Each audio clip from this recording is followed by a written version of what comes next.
Hello everyone and welcome back to the channel. This is Snigdha Mahapatra, Internet LexClick, and in today's video I will be talking about horizontal agreements under the Competition Act. Now before we talk about horizontal agreements, let us first know what is an agreement. The term agreement has been defined broadly in the Competition Act. It extends to a mere arrangement, understanding, or action in concert, none of which need to be in writing or enforceable by law.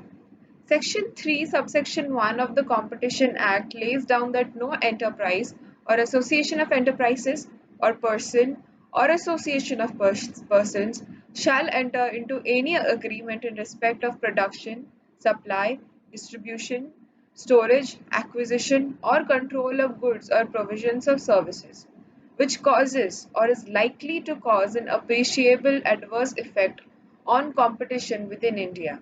The Act prohibits an anti competitive agreement and declares that such an agreement shall be void. Now, what is a horizontal agreement? Horizontal agreements are restrictive agreements between competitors that operate at the same level of production or distribution chain. Horizontal agreements that have as their object or effect or likely effect the prevention, distortion, or restriction of competition directly or indirectly constitute violations per se. Article 4 of the Law on the Protection of Competition directly prohibits them. The most significant and common types of anti competitive horizontal agreements include price fixing, bid rigging, market allocation, sharing, and refusal to deal or group boycotts. Such horizontal agreements usually take form of a cartel. So, though the Competition Act itself does not explicitly classify arrangements into horizontal or vertical, the language used in clauses 3 and 4 of Section 3 of the Act clearly indicates this classification.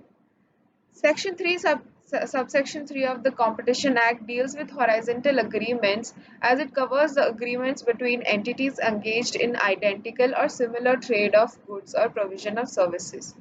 The section covers agreement entered into between enterprises or association of enterprises or persons or associations of persons or between any person or enterprise. Second, practice carried on by any association of enterprises or association of persons. Third, decision taken by any association of enterprises or association of persons from the above. It is clear that Section 3, subsection 3 of the Act not only covers agreements entered into between enterprises or association of enterprises, but also the practice carried on or decision taken by any association of enterprises engaged in identical or similar trade of goods or provision of services. Now, what are the different types of horizontal agreements? Section 3, subsection 3 of the Competition Act enlists four broad classifications of horizontal agreements, which are presumed to cause an appreciable adverse effect on competition in India. Those are 1. Agreements regarding prices, 2nd. Agreements regarding quantity and quality, 3rd. Market allocation, and 4th. Bid rigging. Now first comes agreements regarding prices. A price fixing agreement occurs when competitors make written or informal or verbal agreements or understanding on prices for selling or buying goods or services. Minimum prices, a formula for pricing or discounting goods and services, rebates, the magnitude of profit margins, the level of price increases, and allowance or credit terms. Agreements related to price fixings are called naked restraints and are given harsh treatment by the competition authorities worldwide. The Competition Act also presumes that price fixing agreements have adverse effect on competition law.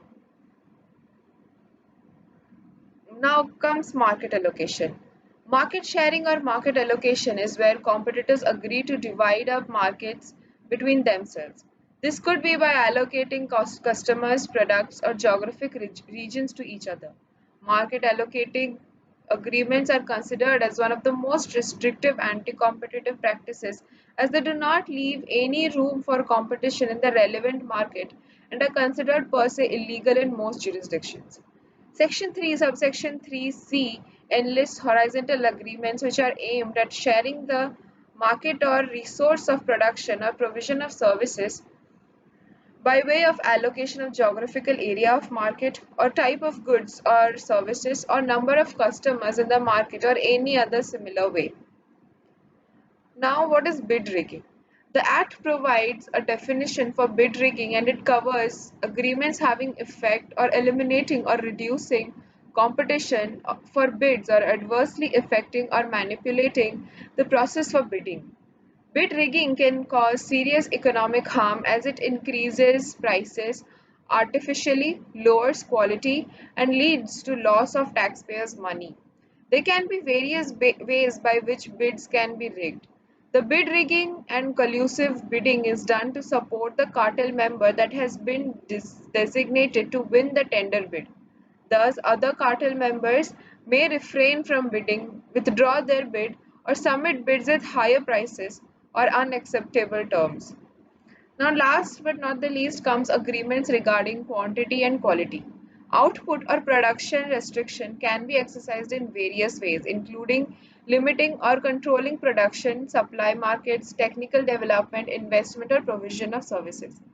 By controlling the supply or production of goods and services, the cartel is able to indirectly increase prices or maximize their profits.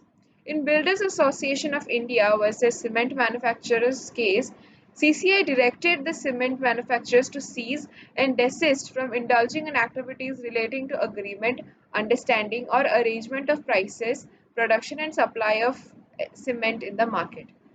Thank you so much for watching and see you in another video. Please subscribe to the channel.